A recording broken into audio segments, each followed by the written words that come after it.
Hello, groupies. How are you today? Thank you for joining us on habit 5 of 7 habits of highly effective people, which is seek first to understand, then be understood. Colleen, welcome. Hello, everyone. Great to be here with you again, Nikki. Thank you for coming. I feel like everyone should be like, hey, how are you? Waiting for a response from them, but it's where are they? They're there. We know you're watching. So yeah, again, this is another favourite chapter of mine. They're becoming quite popular. So basically, it's about listening and developing those listening skills. Yes, so I'm going to just share with you the first part of this this chapter, because I found it quite amusing but very, very relatable. Yeah, so Principles of Empathetic Communication is our title. So I'm just going to read this word for word, so rather than try and retell the story. Suppose you've been having trouble with your eyes and you decide to go to an optometrist for help. After briefly listening to your complaint, he takes off his glasses and hands them to you. Put these on, he says. I've worn this pair of glasses for 10 years now, and they've really helped me. I have an extra pair at home. You can wear these. So you put them on, but it makes the problem worse. This is terrible, you exclaim. I can't see a thing. Well, what's wrong? He asks. They work great for me. Try harder. I am trying, you insist. Everything is a blur. Well, what's the matter with you? Think positively. Okay, I positively can't see a thing. Boy, are you ungrateful, he chides. And after all I've done to help you. No, I'm listening to this as I was walking, and I was quite amused. So but what are the chances that you would actually go back to that optometrist? Not very. And that's how often do you put on somebody else's pair of glasses and you put it on and it feels like you're drunk or something. Yes. You're like, whoa, what's going on? And then you lose your balance. Yeah. And that, we're all different. But how often do we diagnose before we prescribe in communication? Yes. And this, going a bit further into this chapter, we put our map, our experiences, I can't remember the language he uses, onto the person we're speaking to. Instead of actually waiting and asking and being curious, we go into our own story and our own beliefs and respond from there. And instead of listening to the person intently, we're thinking, okay, you want to cut in because you want to say something, because you're thinking, you don't want to lose what you're thinking because what they've said you've put through your filter system. Yeah. And then we also have when we are not listening and we're just thinking about what we're going to say next. Even if it's not relevant, we're just thinking about ourselves. Yeah. Yeah. No, it's very fascinating, and actually it's plain as day when someone's not listening to you. I don't know if you've come across someone that you can tell that they've checked out and they're thinking about something else, and then they can't ask you, or they go and then walk away, or then go into their own story, which is completely different to what you were talking about anyway. Yeah.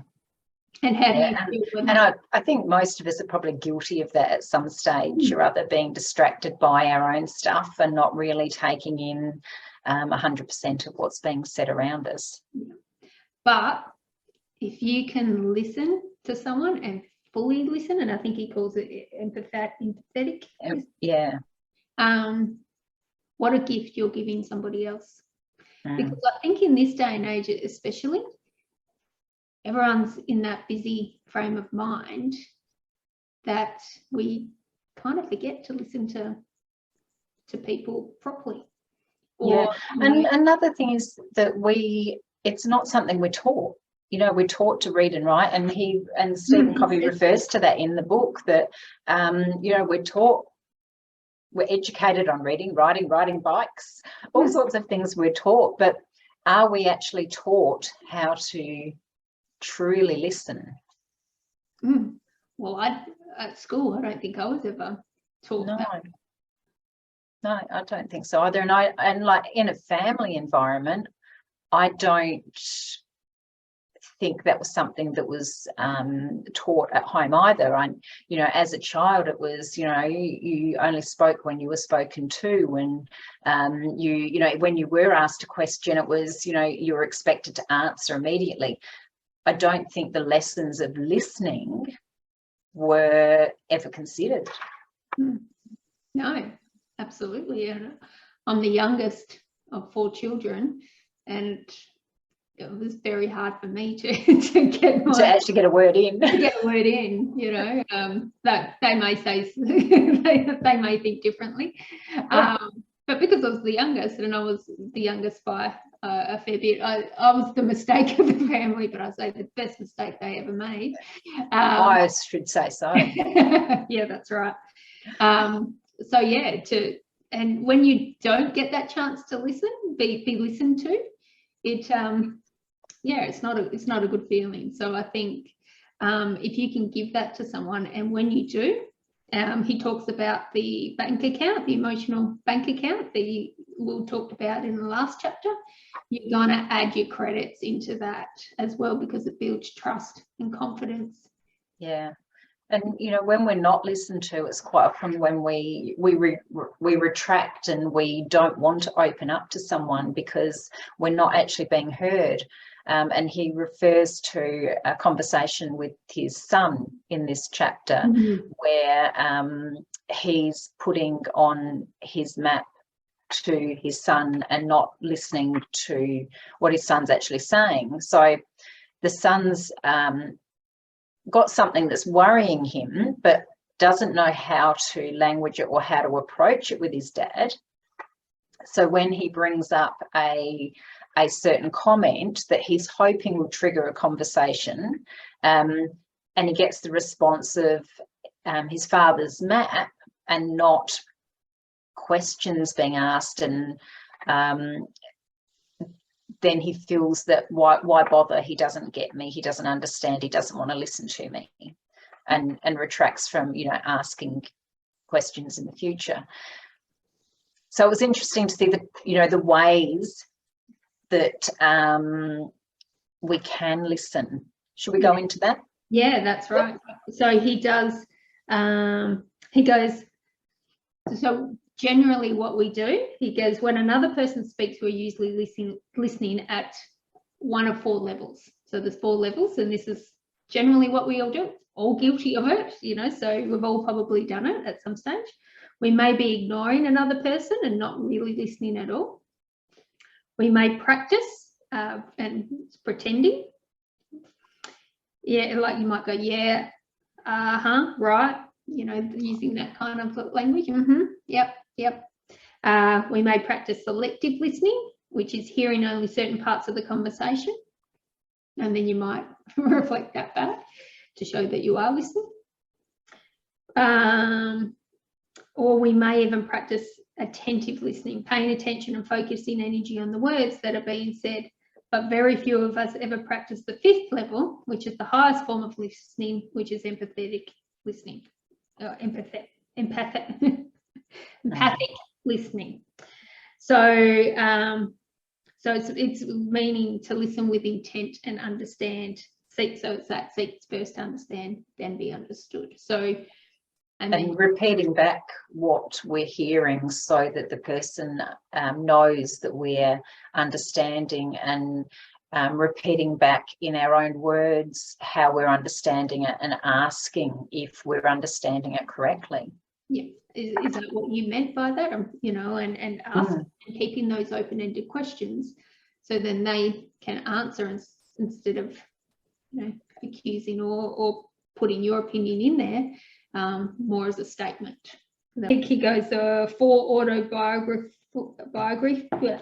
biographical responses.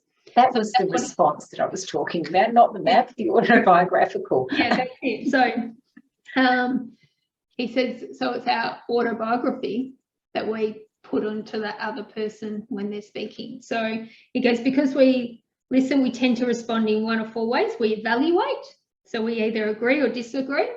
So how often someone starts to speak and you go, don't agree with that, or agree with that straight away. We probe, so we ask questions from our own frame of reference.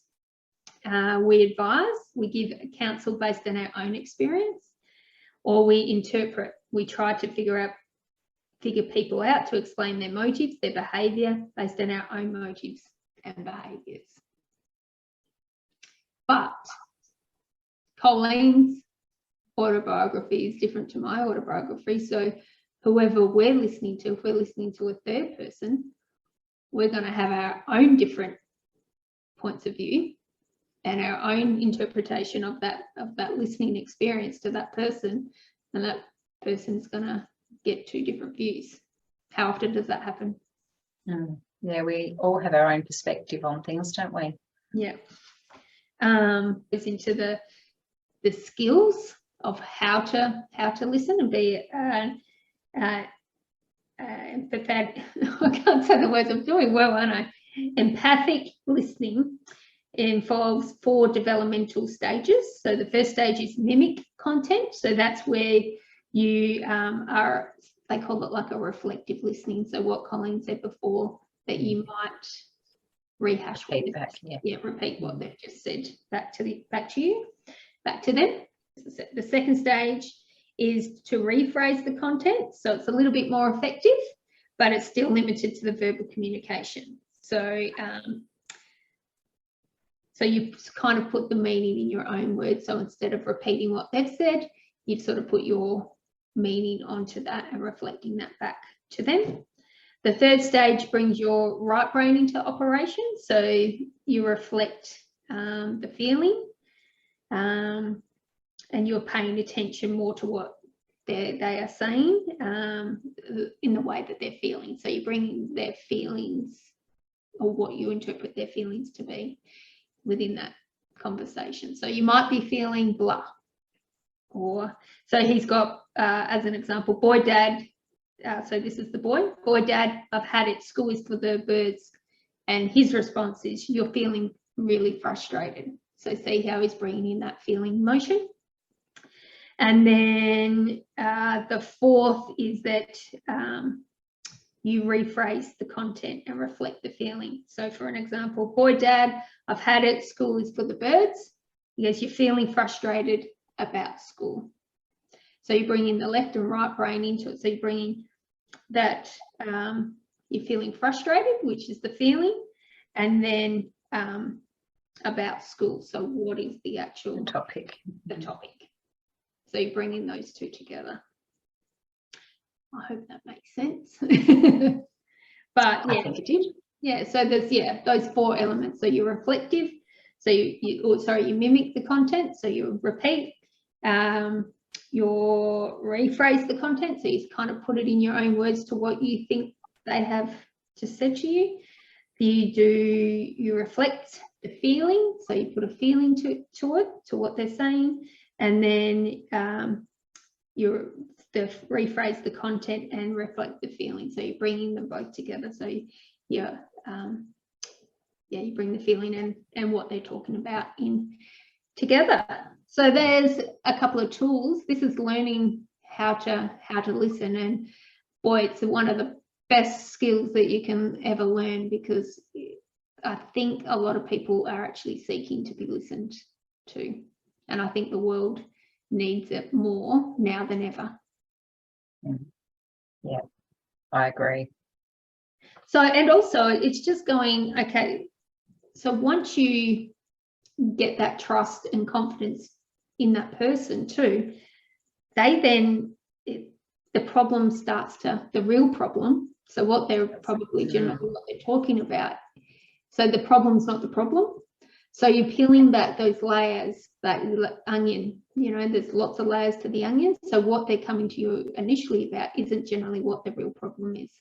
So by developing these listening skills and using these suggestions and tools, you're going to peel back the layer. And he's got here, often when people are really given the chance to open up, they unravel their own problems and the solutions become clear to them in the process. So actually what you're doing is you're getting them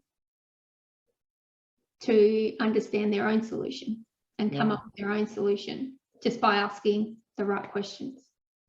And just by listening, it's such a gift to someone to be able to just be heard and be able to come up with those solutions.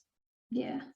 The example he shared in here where he's talking to his son, and there was, it was so far off track, but then what the key problem ended up being, or, the challenge for the son was that he'd got a bad grade, but that's nothing like what he started the conversation with. He didn't sort of come out and say, I got a bad grade and I'm, feeling bad about myself and I think I need help, or, he didn't go into any of that. It was all the surface stuff. Yeah. I mean, this is, if you're a parent, this is a great chapter to read, just to understand these skills that you could bring into your home with your kids, especially teenagers. What a great great to better understand them, but also great in teaching what we've learned about listening to help them in their world. And I think we tend to have our own points of view, and he actually uses it with his son, who's a teenager as well. So the examples in the book is a really good way to see how he handles the situation. So definitely recommend, especially, I mean, it definitely helps with any conversation that you have, but especially if you've got kids, it's a really good tool to do. The spending time with your children now, like one-on-one, listening to them and understanding them, so that we're actually filling those bank accounts. And that's not only, with our kids, but, in the workplace, with our teams, in any relationship, that we are listening and filling that bank account. With your friends and family in all areas. So basically, you listen, you're going to build up those bank accounts. So you've got them in credit. You're going to give the person you're listening to a gift, because they're going to feel heard and listen. And that's some of like our universal fears, is that we want to belong and we want to be heard and we want to be listened to. That's something that is ingrained in us, that we actually appreciate and need. It's one of our needs, I think. So just, maybe even if you can this week, just go, okay, I'm just going to listen. And that's all you have to do. And also, I think what it was, 30% is actually what we hear. So he actually says, and it's a good tool you can people watch if you want, but just, you can't hear people what they say, but just by looking at them, you can probably see what they're feeling.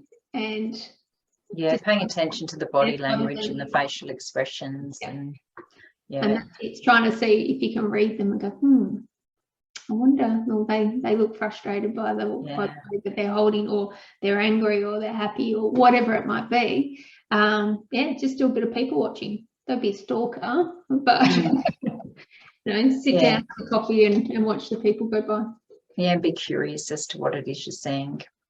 And I've just got this short little thing highlighted. When you listen, you learn.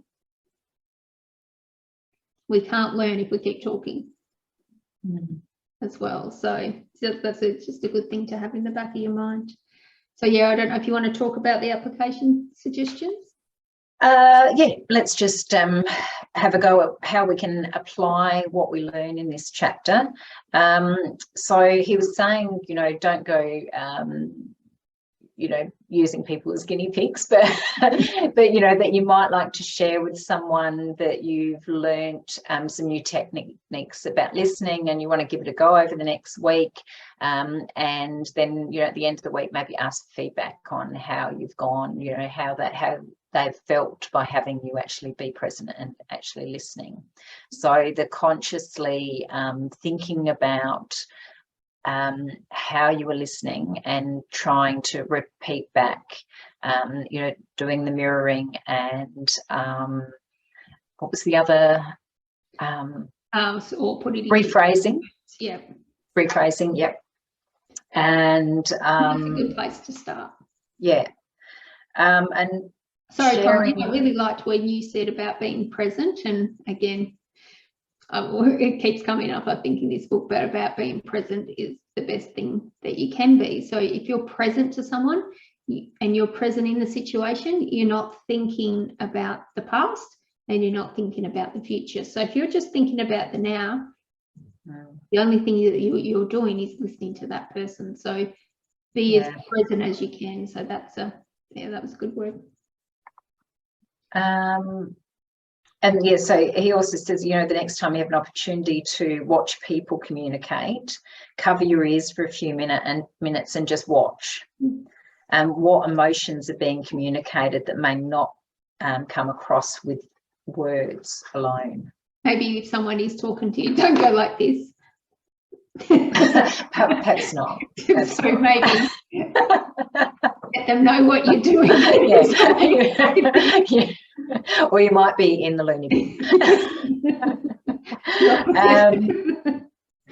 And next time you catch yourself inappropriately using your autobiographical it really does test our language, doesn't it? Responses, probing, evaluating, advising, or interrupting, try to turn the situation into a deposit by acknowledgement and apology. So, you know, I'm sorry, I just realized that I'm you know, I'm not listening intently, you know, can you repeat that? And, you know, actually being aware of your behavior and getting back on track. And you know what, a lot of people are going to respect you a hell of a lot more for saying that than them going, they're not listening to me anyway, or they're trying to fix the problem. And that is one of the thing we're trying to fix the problem with. I guess without diagnosing, I'd always be, people would come to me with a problem and I'd want to help them so much that I'd want to fix them. And go, well, what about this, when I probably wasn't truly listening to what they're saying. And a lot of people just want to be heard as well. So sometimes saying nothing is the best thing that you can do. Really good point. I find myself doing that quite often still, that I want to make things right and I have to pull myself back. Because people aren't going to learn as well. So if I guess if you have in the back, if they can come up with their solution, you've done your job. So the listening with intent, I think, is the big takeaway from chapter 5. Very well said. So next week, it's synergize. Habit 6. So stay tuned. So it all coincides. So it all follows on. So bit of synergy in the air. That's when it starts to come together. So that's it. So go out there and listen your little heart out. And like I said, you'd be surprised of what you may learn, or just the relationship with that person, how that might actually change, or they might open up to you more than what they wouldn't normally do. So I would say listening is a gift. I don't want to sound too it's a gift sort of thing, but it is. You're actually giving that person something that not a lot of people get. So see how you go and let us know. But thank you, Colleen, once again. Thank you again. So 2 habits to go, and yeah, stay tuned. Thanks for joining us, groupies, and we'll see you soon. See you later.